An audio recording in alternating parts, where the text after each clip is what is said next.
여러분 안녕하십니까? CJB 뉴스 매거진 7 시작합니다. 청주시가 다음 달 전국 최장기 공동주택 미분양 관리 지역에서 벗어날 것으로 보입니다. 지난 2016년 10월 이후 3년 8개월 만인데요. 하지만 며칠 전 조정 대상 지역 지정에 따른 규제로 아파트 시장이 다시 얼어붙고 있습니다. 조영광 기자입니다. 지난 2018년 준공된 청주의 한 아파트 단지입니다. 청주에서는 이곳 23채를 비롯해 31채가 미분양으로 남아 있습니다. 한때 3,500가구까지 늘었던 미분양 물량이 빠르게 소진되면서 청주시는 2016년 10월 지정된 전국 최장기 미분양 관리 지역에서도 벗어날 전망입니다. 사실상 미분양은 거의 없는 거라고 볼 수도 있고요. 7월 말이 되면은 미분양 관리 지역에서 해제는 될 것이라고 전망을 하고 있습니다. 하지만 지난 19일부터 조정 대상 지역과 고분양가 관리 지역의 규제를 받으면서 반짝하던 청주 지역 아파트 시장이 다시 얼어붙고 있습니다. 당장 이번 달로 계획했던 오송 지역 2,400여 세대 분양이 미뤄지는 등 올해 예정된 6,300여 세대의 아파트 공급 시기가 상당 부분 조정될 것으로 보입니다. 방사능 가속기 유치 효과가 과대 포장되면서 일부 단지의 투기적 주택 수요가 일어난 게 결국 지역 주택 시장 전체를 얼어붙게 만든 거 아니냐는 분석도 나오고 있습니다.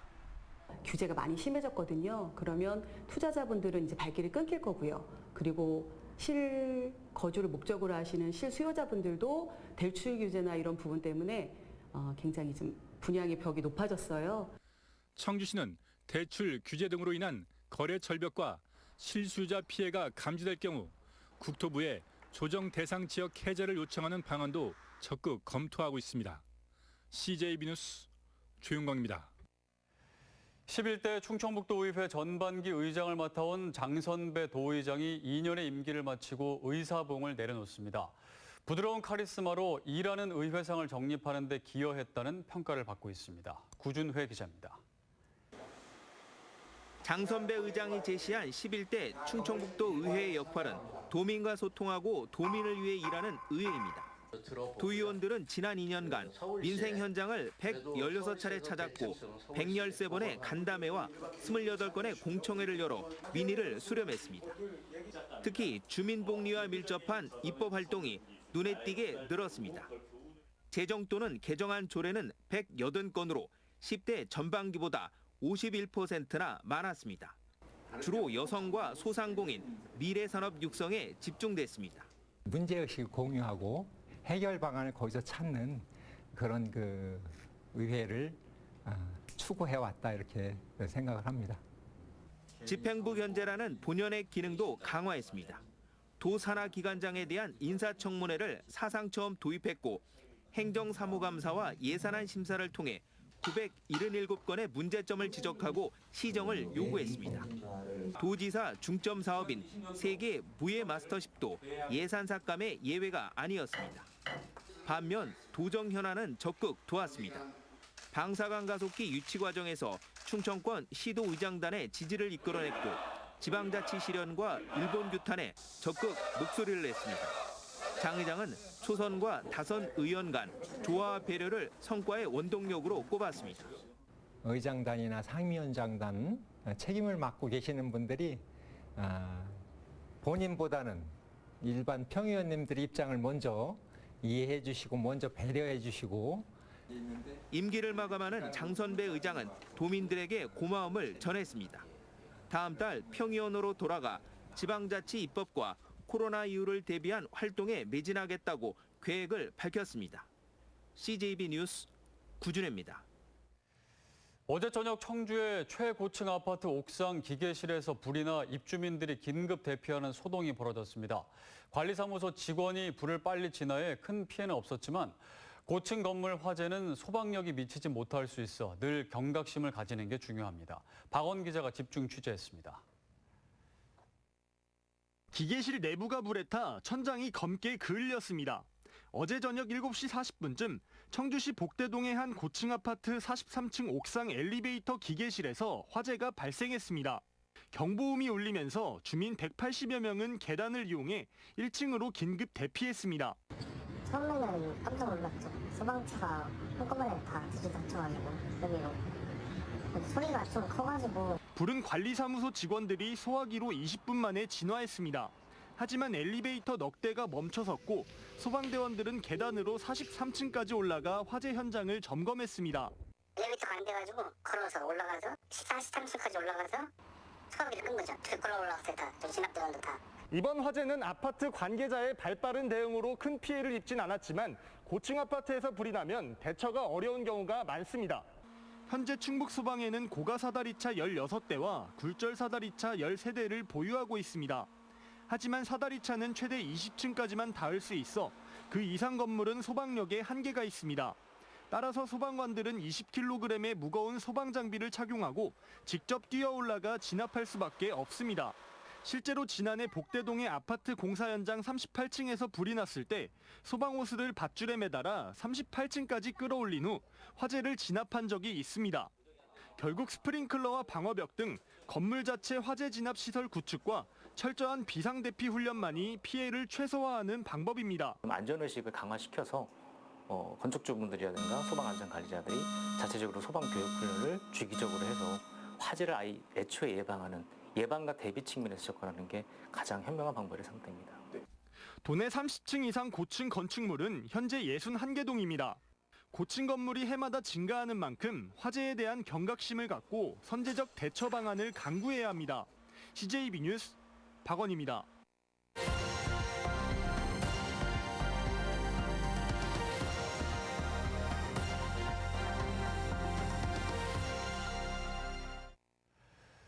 고 조비오 신부의 명예를 훼손한 혐의로 재판을 받고 있는 전두환 측 변호인이 80년 5월 당시 군 지휘부를 증인으로 요청했습니다. 당시 계엄사령관 등 군 수뇌부는 출석하지 않고 헬기 조종사 1명만 재판에 나왔는데 헬기 사격에 대해서는 적극 부인했습니다. KBC 이형길 기자입니다.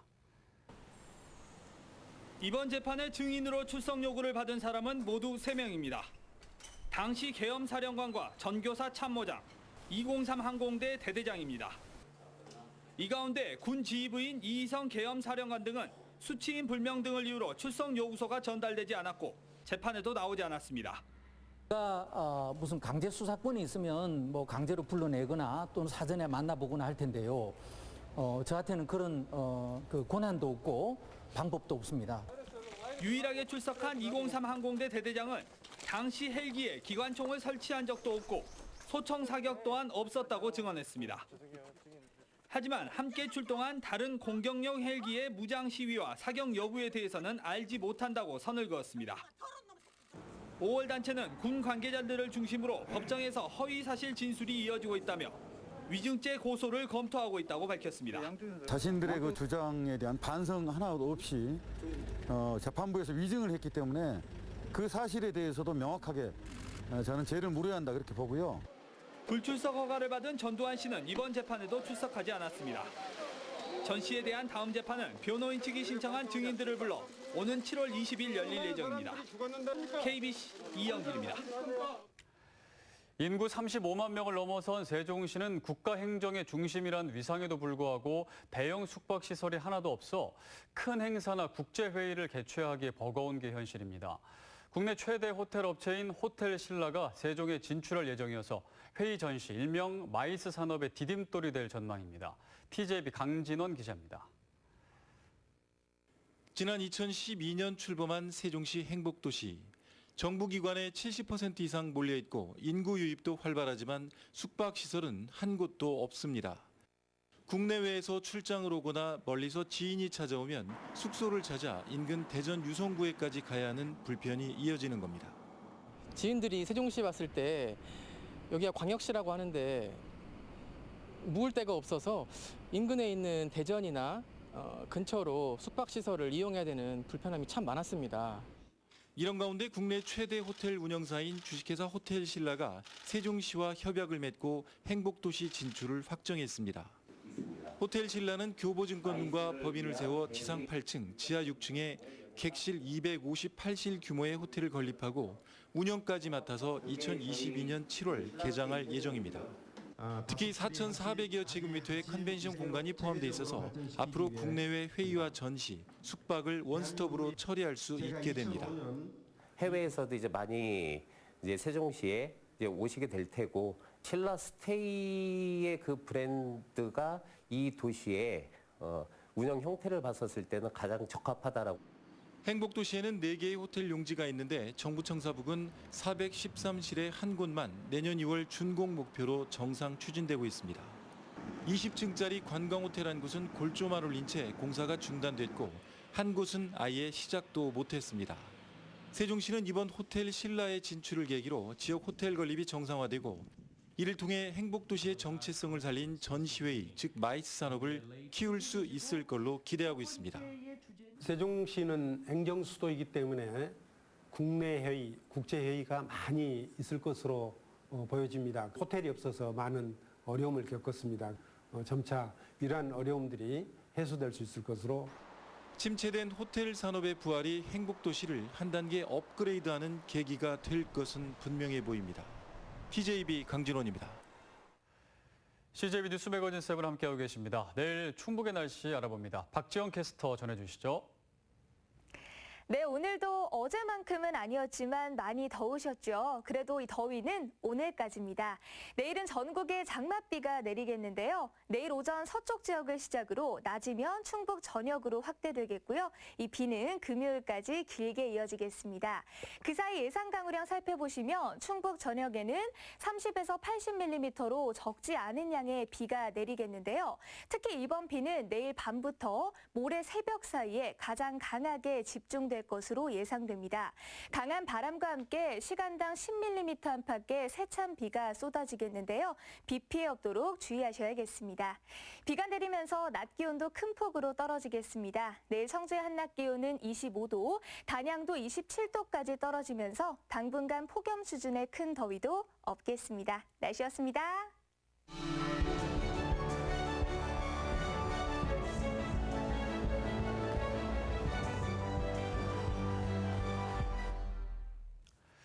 네, 오늘 이슈와 화제입니다. 지난 17일 21번째 정부의 부동산 대책이 발표가 됐습니다. 청주 대부분 지역이 조정 대상 지역으로 지정이 되면서 현재 논란이 일고 있는데요. 앞으로 어떤 영향이 있을지 전망해 보겠습니다. 한국공인중개사협회 윤창규 충북 지부장 나와 계십니다. 안녕하십니까? 예, 안녕하십니까? 네, 정부가 부동산 비규제 지역으로 쏠린 이 투기를 차단하기 위해서 수도권과 대전 그리고 우리 지역 청주까지 조정 대상 지역, 그리고 투기 과열 지역으로 이번에 신규 지정이 됐습니다. 그러니까 조정 대상 지역으로 지정이 됐다는 건 규제를 강화했다는 거잖아요. 예. 정부 이번 발표 어떻게 보셨나요? 예, 지금 정부의 정책들이 너무 일관성이 없고 한심스럽다고 생각합니다. 지금 그 핀셋 규제를 해가지고 주택 가격이 상승하는 지역의 핀셋 규제다 보면 옆으로다가 풍선 효과를 튀어가지고 다른 지역으로 또 몰려가죠, 투자자들이. 네. 그 지역을 또 이제 이렇게 조정 대상 지역으로 투기 과열지구로 지정하고 있거든요. 이렇게 하다 보니까 그 근본적인 그 문제가 많다고 봅니다. 그래서 계속 그 옆에 지역이 상승하다 보니까 전국이 아파트 값이 상승하고 있고요. 그래서 근본적인 정책의 전환이 필요하다고 생각합니다. 네, 조금 성급한 판단이었다 그렇게 보시는 건가요? 네, 청주 같은 경우는 그동안에 그 미분양 관리 지역도 아직 해지가 안 됐고요. 네. 뭐 인근 지역보다 저평가돼 있었는데 지금 방산 가속기라든가 저평가되다 보니까 또 투자들이 몰려와 가지고 약간 상승하는 시점에서 아직 중고주택 같은 경우는 가격이 그 정상화 안 된 상태에서 지금 조정 지역으로 됐거든요. 네. 그러다 보니까 너무 빨랐다고 생각합니다. 그러니까 일부 지역만 그 상승한 상황에서 전체를 그렇죠. 묶어버리니까 그렇죠. 조금 영향이 그쪽 방산 가속기가 발표된 오창 지역을 중심으로 네. 일부 지역이 급상승했는데 그것을 계기로 전체 지역을 조정 지역으로 해가지고 부동산이 시장이 이렇게 얼어붙고 경기가 이렇게 되면은 투자들이 오지 않지 않습니까? 네. 그럼 지역 발전에 저해가 되는 거죠. 아, 그래요? 예. 자, 그래서 지금 나오는 얘기가 이러다간 전 국토가 조정 대상 지역화가 되는 거 아니냐라는 우스갯소리도 나오고 예. 지금 정부의 규제 방향이 계속 부동산 시장 옥죄기로 가고 있다 이렇게 예. 뭐 얘기가 나오는데 예. 그럼 앞으로 정부의 부동산 그런 대책 어떤 방향으로 좀 가야 된다고 보시는 건가요? 예, 부동산 제가 볼 때는 투기 억제 차원에서 정부에서 한다고 생각합니다. 그렇지만 제가 생각할 때 이해가 안 되는 거는 분양권 전매 제한을 해야 돼요.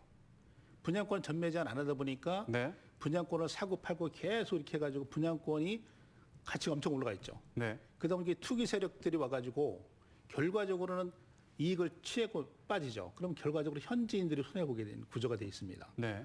그래서 분양권을 전매 제한해야 되는데 그걸 안 하고 있다는 얘기죠. 그리고 정부의 정책이 잘못된 게 뭐냐면 시장 원리에 맡겨야 돼요. 제가 볼 때는. 네. 시장 원리라는 건 공급과 수요와 공급의 법칙에 의해서 네. 가격이 올라가면 공급이 늘어나고 또 이 가격이 이제 하락되면은 공급이 줄어들겠죠. 그런 원리에 따라서 균형을 이루는 건데 정부에서의 정책적으로 이렇게 강조를 하다 보니까 문제가 상당히 많습니다. 그래서 시장 원리를 존중해야 된다고 생각합니다. 시장 원리를 존중해야 된다는 거는 공급이 부족해서 가격이 올라가는 거다 이렇게 보시는 건가요? 지금은 공급이 많이 있는데 불구하고 네. 그 타 지역보다 저평가돼 있고 타 지역을 규제하다 보니까 이런 그 규제가 없는 지역으로 네. 지금은 이제 천안하고 또 전주로 옮겨가고 있거든요. 투자들이. 아, 투자자들이 예, 예. 외지 투자자들이 예, 예, 그렇죠. 지금 천안과 전주는 이번에 규제를 안 받은 건가요? 규제 안 받았습니다. 글로 또 다시 옮겨가고 글로 있는 거예요? 옮겨가가지고 거기는 또 과열돼 있죠. 근데 아까 분양권 전매 제한을 해야 된다고 말씀하셨는데 네. 이번에 분양권 전매 제한이 된 거 아닌가요? 전매 청구가? 제한 지금 1년까지 전매 제한 돼 있죠. 네. 원칙적으로 분양권은 실수요자가 분양을 받게 만들어야 되기 때문에 분양받고 입주할 때까지 전매를 못하게 해야 된다고 생각합니다. 그 전매 기간 동안에 외지인들이 들어와 가지고 계속 가격을 올려 가지고 나중에 피해 보는 건 현지인들이 피해 보게 돼 있거든요. 실거주자가. 이번에 됐잖아요. 그렇게. 이번에 이제 1년까지만 전매 제한된 거죠. 1년. 네. 1년 안에. 근데 분양권 전매 제한을 입주할 때까지. 입주할 때까지. 예, 전매 제한을 전국적으로 해야 됩니다. 전국적으로 안 전매 하기 제한을 다 때문에, 해야 된다. 예, 청주가 조정지역 됐잖아요. 네. 그럼 천안하고 저기 전주 같은 건 조정지역이 아니기 때문에 또 전매 제한이 옮겨가고. 없잖아요. 네. 글로 옮겨가게 돼 있죠. 계속적으로 인근 지역으로 확산되면서 가격이 올라가는 거죠. 네. 그 문제가 생기는 거죠. 이번에 이제 그 지정된 그 배경을 좀 봐야 될 것 같은데요. 예, 예. 방사능 가속기가 유치가 돼서 이제 호재가 있었습니다. 예, 그래서 예, 실제로 예. 좀 그 주변으로 이렇게 좀 가격이 오르긴 했죠. 예, 3천만 원에서 한 1억 5천만 원까지 일부 지역이지만 올라갔고요. 네. 그런데 이제 그 중고주택들은 옛날에 한 뭐 2억이 갔으면 지금 1억 4천뿐이 안 가는데 그 가격 상승이 안 됐죠. 별로 안 올라갔어요. 중고주택은. 근데 전 지역을 지금 조정 지역으로 묶었잖아요. 이거 상당히 문제가 있다고 생각합니다. 그럼 이렇게 가격이 오른 이유가 이제 네. 갭 투자자들, 그러니까 네, 외지 예. 투자자들이 네, 몰렸기 예. 때문으로 이제 분석이 나오는데 네, 예. 그렇게 보시는 건가요? 예, 맞습니다. 여기가 인근 지역보다 저평가되다 보니까 네. 그 외지 투자들이 와가지고 갭 투자를 한 거예요. 근데 이 사람들이 전세를 안고 사요. 전세를 끼고 산다. 예, 전세를 끼고 만약 2억 6천 가는 거면 2억 3천짜리 전세를 끼고 3천만 원 있으면 집을 사는 거죠. 그 여러 채를 잡고 있는 거죠. 와서 보지도 않고 사요. 그냥 매매합니다. 매수를 해요. 그래가지고 이제 갭 투자를 하고 있었는데 그런 상황에서 방사능 가속기가 발표가 됐죠. 네. 그렇게 하면서 급상승한 면이 있습니다. 그렇지만 그래도 아직은 인근 지역에 비해서는 저평가되어 있거든요. 여기가. 예, 그러게 그 갭 투자들이 가격을 올린 건 맞습니다. 근데 전체를 묶는 거는 조금 과했다. 그렇죠. 성급했다 이렇게 보시는군요. 예. 자, 이제 청주의 이제 대부분 지역이 조정 대상 지역으로 이제 지정이 되는데 어떤 것들이 그러면은 규제가 되는 건가요? 달라지게 이게 되는 뭐 건가요? 2주택자부터 주택담보대출 뭐 규제가 심하죠. 그리고 뭐 또 DTI 그 담보대출 비율이 50%를 줄기 때문에 대출이 많이 안 되기 때문에 우리 부동산이 고가이기 때문에 네. 이거를 살려면 대출을 안 받고는 살 수가 없습니다. 그러면 이제 그 문제가 생기고요. 부동산 청약 시장에서는 분양을 5년 내에 받은 사람은 청약을 할 수가 없어요. 5년이 경과돼야 됩니다. 그리고 6개월 이내 전입을 해야 되고 뭐 1년 뭐 거주를 해야 되고 이런 기간이 있고요. 네. 양도를 했을 때에는 장기 보유 특별 공제를 안 해줘요. 그렇기 때문에 양도세가 많이 나오게 되죠. 네. 그러면 집을 사서 팔았을 때 수익 창출이 됐을 때 수익이 났을 때 양도세를 많이 낸다 그러면 투자하고 싶지 않겠죠. 그렇죠. 예. 그 지역 경제는 또 안 좋아지는 거죠. 네. 부동산 시장이 침체되는 거죠. 그래서 지금 이제 뭐 규제가 바로 이제 시행된 시점이기 때문에 부동산 시장이 급격히 지금 얼어붙고 있다. 네, 예. 기사도 이제 앞에서 네. 저희가 내보내긴 했는데 네. 그래서 많은 분들이 언제쯤 이 규제가 풀릴까 이런 또 그 예, 예. 언제쯤 풀릴까 궁금해하시는 분들도 많으실 것 같아요. 앞으로 좀 어떻게 예, 예. 전망하시나요? 제가 볼 때는 네. 이게 이제 그 조정 지역으로 지정하는 요건이 있더라고요. 네. 3개월 이상 물가 변동률보다 130% 이상 증가했을 때, 네. 또 청약 시장이 뭐 5대1 이상 뭐 그 규정들이 있습니다 보니까. 그래서 그 규정들이 충족됐기 때문에 갑자기 이제 이렇게 조정 지역으로 됐거든요. 네.